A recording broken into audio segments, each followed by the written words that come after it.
Kind of, yeah. Hope Jennings. Megan Webster. Erin Jones. Eleanor the Elephant's Human Adventure. Eleanor the elephant lived a quiet and happy life in the jungle with her parents. One day, she was splashing in the lake when she suddenly heard a loud crash. Bang! Immediately, she went running back to her parents to find them being captured by the ruthless ringmasters of Ramsay's circus. In fear, Eleanor fled. Running until the ringmasters were out of sight, she found shelter to hide and spend the night. The night approached quickly. The cold wind stripped the elephant from its warmth, leaving her shaking like a leaf. After what felt like hours, she drifted off into a sleep, wondering what would come of tomorrow. The sun rose the following morning. The birds were whistling. Sweeping through the trees as a new day approached, Eleanor stumbled out the cave and asked about her family, as she wondered what the day would bring. In the distance, she heard rustling in the trees. She shot up in fear to find a family of three standing ahead of her, a man, a woman and a little girl. Shakingly, she was scared, but the family was soon to reassure her that she was in safe hands. The little girl stepped forward, placing her hand on Eleanor's trunk, reassuring her that everything was okay.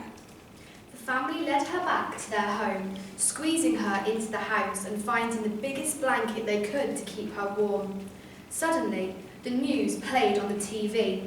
Wanted, beamed the radio. Search for baby elephant. If found, please bring to Ramsay's circus. The family looked over to Eleanor, who looked very frightened at the sounds of the TV, hiding under her blanket. The family knew something was wrong. They knew they'd have to take on a huge responsibility, hiding Eleanor from the ruthless ringmasters. Bing! The father came up with a great idea. He needed to teach Eleanor how to be like them.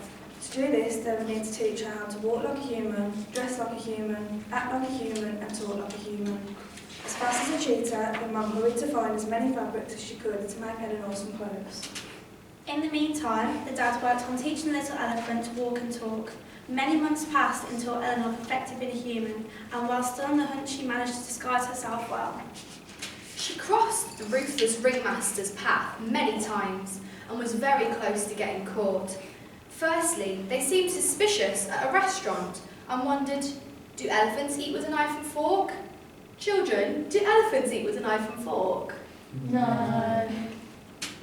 They also saw Eleanor at the supermarket, but questioned, do elephants shop in supermarkets? Children, do elephants shop in supermarkets? No. They realised that elephants can't walk on two legs, and elephants don't wear clothes, nor can they talk. Eventually, they gave up the search. Eleanor lived a quiet and happy life as a human. However, she did miss her family. She'd often dream about them at night, wondering what it was like back in the jungle, splashing by her favourite river. She wanted to do something to help them, but what could she do? Free them from the circus! The following day, they planned the rescue. They packed plenty of supplies, including spare clothes, wigs and food. All would help save Eleanor's mum and dad. The journey began. They arrived at the circus 15 minutes before the show. As they got out of the car, Eleanor tried behind the human family, scared she would be caught. The circus entrance was getting closer and closer, and soon enough they was inside the circus tent. The walls were like a rainbow, blinding you with colours of red, white and yellow. Bright flashing lights flared across the room. It was difficult to stay out of sight. In the corner sat a cage where her parents were found. Eleanor walked over to the cage, using her new human skills to open it. She passed her mum a wig and told them both to get dressed. Eleanor and the human family quickly taught them how to walk on two legs, but as they headed towards the exit, the ringmasters walked in. What are you doing here? Shouted the ringmasters. We stuttered the human family. The show doesn't start till 1. Get out! Outside the circus tent, the human family and Eleanor couldn't believe they'd done it. They'd saved her parents and escaped. They quickly ran back to the car before the ringmasters discovered what happened. As they got out of the car, the human family wondered where they'd go next, until Eleanor exclaimed, I want to go back to the jungle now. I'm ready to go home. The car journey was a bit of a squeeze, to say the least. After a few hours, they arrived back at the jungle. Everyone got out of the car, the elephants removing their disguise. Eleanor had a moment to say farewell to her human family, thanking them for everything they'd done. Hurriedly, she ran back to her mum and dad, jumping into their arms as they walked into the distance. Living happily ever after.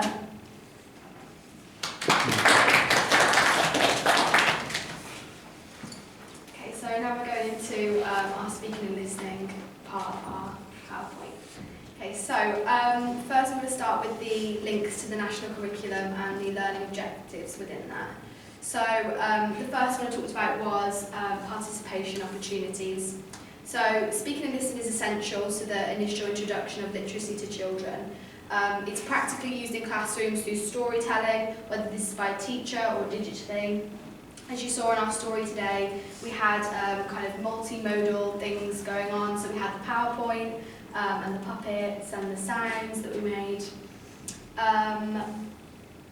So our story incorporates all of those different things, which is necessary to keep the children engaged throughout. So this can also help them to memorise the story if they're more involved. So asking them questions, using the puppets, it kind of helps it to all stick into their heads and help them to remember it. So the second one was that they should be able to retell familiar stories. So our story was actually aimed at Year 2 children. And it says in the national curriculum that they should be able to retell familiar stories from previous years that they've been taught. So yeah, our story is packed full of climax situations that engage the children, again with the questions. This leads on to the learning objective as it creates memorable scenarios for the children to remember and retell. Okay, then it's pupils should listen to and discuss a wide range of stories. So the learning objectives of this is to increase their vocabulary, comprehension and knowledge of the wider curriculum. Throughout our story, standard English is used, which helps to increase the children's knowledge and use of more advanced vocabulary, not just in English but in other subjects as well. So this could help them as well to read more advanced books, or in the future where they may be asked to write creative stories of their own going up into different school years.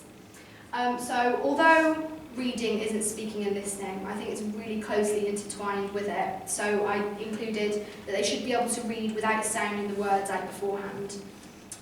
So I think when they're listening to the stories and it is engaging them and they're able to retell them, it really helps with their reading because they have more advanced vocabulary if they're hearing it. The next bit is about the role of speaking and listening. The main way of communicating in the classroom is through speaking and listening. This is essential for the child's brain development and social well-being. And in a classroom, the children and teachers communicate to enable learning to take place.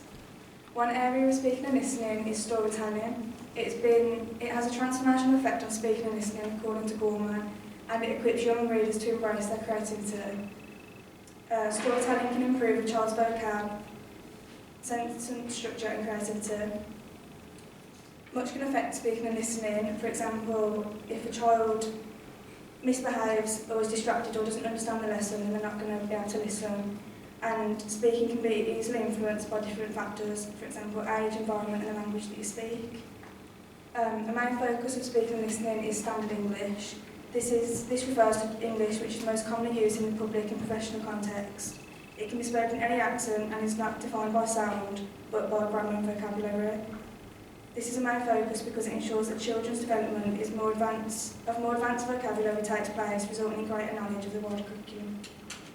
And now we're going to move on to the importance of speaking and listening. So throughout the curriculum there is a strong emphasis placed on the use of language and enabling children to work together effectively. Research has shown that there is an important link between spoken language, learning and cognitive development. By using language and hearing how others use it, children can make better sense of things and use language as a tool for thinking, both collectively and alone. However, it's important to have guidance from a teacher to make the best of communication. To some degree, children develop their speaking skills through practice, but it's very important as a teacher to directly teach spoken language skills to a class as it exposes them to a good role model for speaking and listening.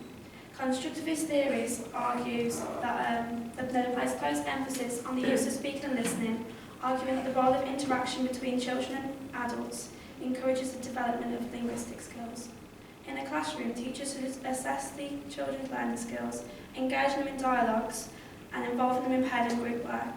This group work can range from cycle time, snowballing, line or jigsaw discussions. However, group work can end up being limited as some teachers tend to dominate class discussions. As a teacher, it's important to communicate as a learner rather than as an expert. Those are the references that we used. Okay. Thank you.